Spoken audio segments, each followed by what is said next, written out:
Am I the a-hole for telling my son I was disappointed after he and his wife lied about my grandson's birth date? My son, 23, and his wife just had a baby boy. Everyone is overjoyed and excited, but there have been some issues that has risen recently. When my daughter-in-law was pregnant, I suggested that I host a welcoming party for my grandson right after she got discharged from the hospital. I've made arrangements and even emptied a room for them to stay, but for some reason she was against it and said she'd rather spend the first few weeks at home with her newborn. Not only that, but she said no to the welcoming party. My husband and I talked to my son and he said we'll see. But just a couple days ago, we found out that my daughter-in-law had given birth 2 weeks ago, and no one knew about it. My nephew told me and I immediately called my son, and he confirmed it. He and his wife lied, then hid the date of birth from the family. I told him this was not acceptable, lying just because they didn't want a welcoming party and love and support being given from the family. I told him I was disappointed because 1, he ruined our welcoming for our grandbaby, and also I invited family members and they're all rightfully disappointed as well. He said it was his last resort after I kept pushing and made his wife uncomfortable, but that was not appreciated because we were just trying to celebrate the new family member in a proper manner. We had an argument, and he ended a call upon saying I ruined his joy for his newborn. My husband started texting him since he stopped replying to our phone calls, and now is threatening to block my nephew for tattling. But I think that my nephew was decent enough to inform the family. Otherwise, God knows how long my son and his wife were going to hide their son just to keep us at arm's length. We've always been kind and welcoming to my daughter-in-law and her family, so I don't know why she would do this and disrespect the family like that. On the other hand, some family members see it as a justified action because we insisted on a party. P.S. Some folks, I'd appreciate it if you leave my nephew, male 24, out of this conflict, because he's not part of it. Now for the top comments. Welcoming party is a nice way of saying exposing a newborn to all sorts of disease during a pandemic. You're the a-hole, always and forever. You are not entitled to put this child in danger. Edit. The people talking about the danger to and exhaustion of the mother are 1,000,000% right. I'm sorry for not including it. Honestly, where I'm from, you don't visit a baby until it is past 2 weeks, not to give it or the mother any disease regardless of the plague. Even 2 weeks is when you're really close, like a close cousin. For real. My mother-in-law forced a surprise welcoming party on us, but she at least had a basic decency to wait 2 weeks. It was still hell though. Edit. For those asking, no, a welcoming party is not actually a real thing. Everybody but her called it a baby shower. Only her family, who I had never met, was invited. I say hell because I was still bleeding heavily. Had a tear in my labia, my breasts were excruciating basketballs. Hadn't slept in 2 weeks and spent most of the time alone in a bedroom trying to figure out breastfeeding. You're the a-hole. It's not about you. Also, she was against it and said she'd rather spend the first few weeks at home with her newborn. Not only that, but she said no to the welcoming party. My husband and I talked to my son and he said we'll see. Mom said no. So you went behind her back to your son, which is disrespectful and insensitive to her wishes. And he clearly wasn't on board either. It sounds like they felt pressured into lying about it after you were so insistent on a party. Also again, he ruined our welcoming for our grandbaby. Wrong. You ruined the welcoming for him and his wife. You should feel horrible for that, and for putting them in that position to begin with. They obviously pushed it so hard that son and daughter-in-law were convinced they would just be there waiting at the house when they got home from the hospital. Opie needs to work on respecting boundaries if she ever wants to have a close relationship with her grandson, and will have to get used to a lot of disappointment if they continue their a-hole behavior. 100% and Opie, you're the a-hole. I'm a newly postpartum mom, and my mother-in-law boundaries dumped, and my baby does to death.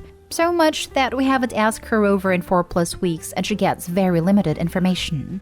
We also didn't tell anyone we were in the hospital the first day. It was glorious to concentrate on the task at hand without people constantly berating us. Babies don't belong to grandparents and you can't make demands/act entitled to someone else's child, or treat people however you want. Just because you want something or think it should be a certain way doesn't make it true. You'd be wise to love them the way they're asking to be loved and respect some boundaries. Next story is titled, Am I the a-hole for being hostile and rude to my sister's boyfriend over a joke he told my wife? My sister, 26, brought her new boyfriend, 30, over to our parents' house to meet him for the first time. My wife and I came as well. We met the dude. He seemed okay-ish at first, but he then started asking weird and personal questions. My wife had breast cancer and got a single mastectomy last year. She told the story to my sister's boyfriend and he was like, "Oh." Then he stared at my wife briefly, then playfully said, "Without even asking, I can pretty much tell which one got a blow." We were floored. My wife could barely keep a straight face, and she lied so she could leave the table because she was literally about to tear up. I just looked at the dude and said, "Are you serious?" And he said, "What? I was just joking, bro." I started asking him to explain the joke to me, and he just stared. I asked him again to explain it to me in details, but still got no answer. My sister asked me to stop because clearly he got uncomfortable, but I insisted he explain the joke to me because clearly my wife and I didn't get it. Things got awkward with him avoiding eye contact while I just stared at him the entire time. I still insisted. I'd asked him to explain the joke right there and then, but seconds later he said he needed to step outside to make a phone call. Turns out he got in his car and left. My sister had a meltdown screaming and berating me for how I treated her boyfriend, calling me hostile with anger issues to scare her boyfriend out of our parents' house. I told her he was overstepping and made my wife uncomfortable to the point of crying. She actually called my wife such a princess and said she is soft and cannot take some teasing. I had an argument with her and my parents intervened. I just took my wife and left. My dad called me later and said that he understood how hurt my wife felt. But my sister's boyfriend was visiting for the first time and I showed hostility and aggression instead of just ignoring him.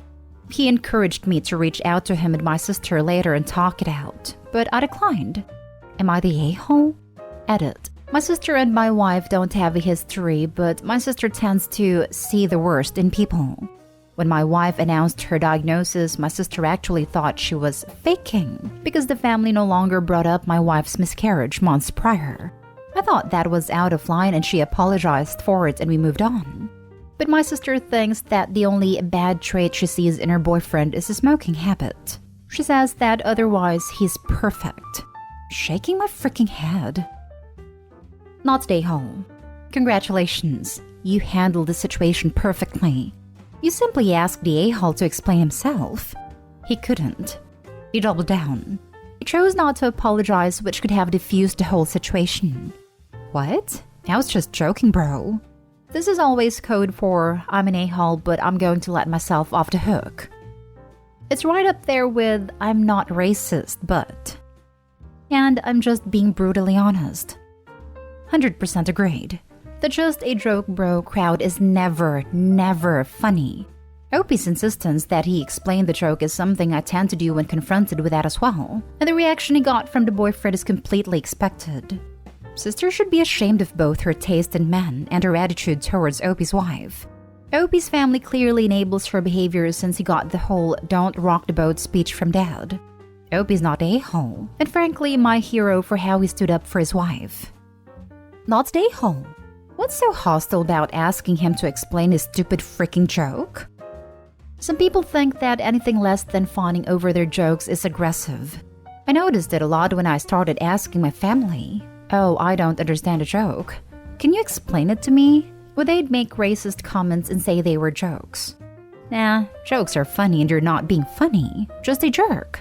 Me not laughing at them was considered rude, and asking them to explain how racism is hilarious was aggressive. But this is only called aggressive by the people who were the original a-holes, or those who enable a-holery. It's a perfect response and very helpful for weeding a-holes from your life. Well done. Not the a-hole, and I honestly commend your restraint. Not sure I could have held back as much as you did in similar circumstances. Sometimes people don't have anger issues. They just have wholly valid anger. Normally, I do my best to keep calm and collected. It takes huge amounts of effort to get a reaction out of me. It's just how I am, and unfortunately people do try to test me oftentimes. Next story. Am I the a-hole for banning mother-in-law from being around my two underage kids after she said she should have my stepdaughter removed by CPS? I have a stepdaughter, Ava, 26, and two bio daughters, Claire, 16, and Emily, 14. I really did my best to bond with Ava, but she just wasn't into it. We did family therapy, individual therapy, but Ava was never okay with the idea of having step-parents. Mom was also remarried. She was a good kid and just kept to herself. Ava's getting married and mother-in-law's freaking out because Ava doesn't want a lot of post pictures. Ava really just wants pictures with a groom and to skip the family pictures. I didn't hear this conversation, but apparently Ava told mother-in-law that she would take pictures with her and father-in-law, but she had been dreading the big family pictures because she hates pretending she has two families when really she just didn't have one.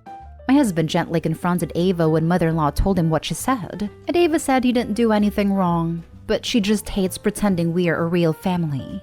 That was hard on him, and he has been beating himself up over it. Mother-in-law won't let go of it, and has been crying about how she didn't know how bad it was for Ava, and she should have saved her. Mother-in-law recently burst into tears very dramatically in front of my husband, Claire, and Emily, and said she should have called CPS on us and gotten custody of Ava. We demanded to know what was CPS worthy, and she said she could have made something up, but if Ava was so unhappy, she should have been removed.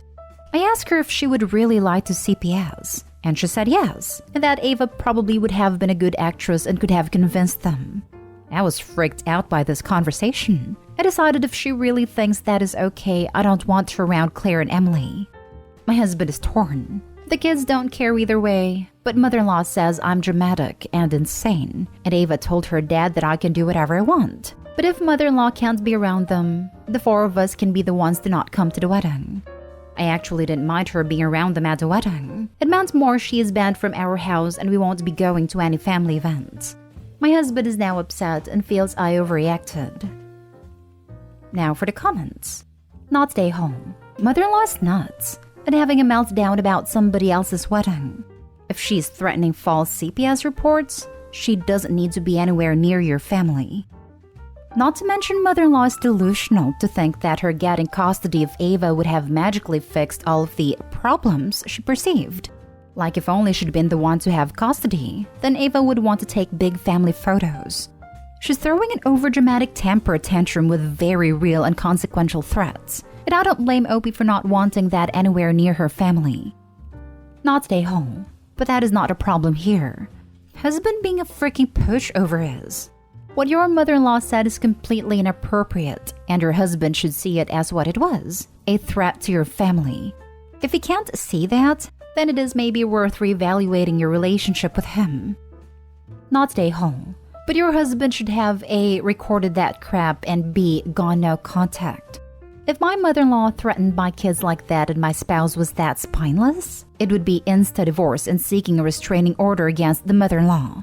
Like I would get in the car and drive to a shark of a lawyer. Not stay home. You're being dramatic and insane? She's the one saying she should have lied to CPS, and acting like that would have been a reasonable thing to do. Threatening your daughter-in-law with CPS, even retroactively, is the nuclear bomb in family relationships like this.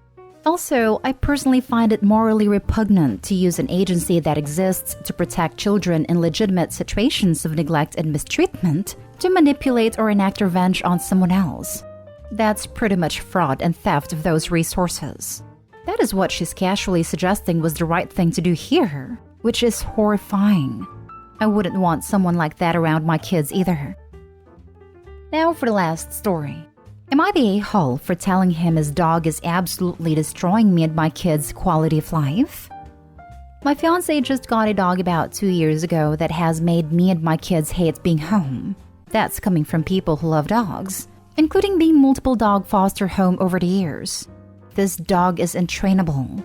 She has been in behavioral training and other basic training for a year and a half, and there has been zero change in her behavior at all. She whines constantly, nips at your face to get your attention and draws blood damn near every single time, rips food from your hands, bites your ears while you are trying to drive because she is pissed that you won't let her sit in your lap, gets in the garbage and will snarl at you if you reprimand her, etc. The only thing she's actually sticking with on the training is going to the bathroom outdoors. To say I'm done is an understatement. She's a small dog, so this is unnecessary, but she truly hurts people, nipping and digging constantly. 2 weeks ago, I completely freaking lost it after multiple conversations with my fiancé about the dog. He insisted on bringing her with us to the store one day because this dog is basically his pride and joy and cannot see any wrongdoings that she's actually doing. So he insists on bringing her. And while driving, she jumped in my lap and gutted me. Complete loss of breath. Dug the heck out of my stomach, etc. Not even 10 minutes later, she reaches up and rips my Slim Jim out of my mouth. I flipped out and told him he had until the end of the month to find her somewhere else to go because I've had it and she's no longer welcome at my home. My fiancé keeps saying he will just try harder on training despite us bending backwards as it is, spending over $12,000 in training alone for it to do absolutely nothing. Wasting 3 days a week to go to training with her because it's important, but nope. So anyways, last night my daughter and I finished a project we had been working on for months. We wove a 12 by 12 blanket together made up of our old shirts and blankets. We hung it up in the garage to dry the glue around the seams. My fiancé brought the dog out and ended up hanging out in the garage with his buddy Chris. And like 15 minutes later, he comes inside apologizing because this animal destroyed at least 4 feet of this blanket we just finished. At this point, I told him I have never in my life hated an animal the way I hate this dog. And she has completely destroyed me and my kids' quality of life, and I'm done. Either he gets rid of the dog or he leaves with her. Those are the only 2 options at this point. He says I'm an a-hole for allowing a dog to ruin my life, and says if I would just calm down then I would see she isn't that bad. Am I the a-hole? Not the a-hole. Any dog who has been through $12,000 worth of training and still bites people is a dog that doesn't belong living with people who aren't absolute pets experts. I have to agree with this comment. I'm just stunned that it hasn't gotten better. I mean, 12,000 is a lot of training hours. Except training only works if it's reinforced at home, which I very much doubt the man in question is doing. Thus, training classes aren't magic. The dog isn't going to suddenly have an epiphany that, oh, this is what they want me to do at home. You have to continue what they're learning at home. Not stay home. The dog probably has potential, but your fiancé's refusal to see her behavior as problematic has made her a menace. Really, it's not the dog that's ruined your quality of life. It's the fiancé for his refusal to be consistent with training.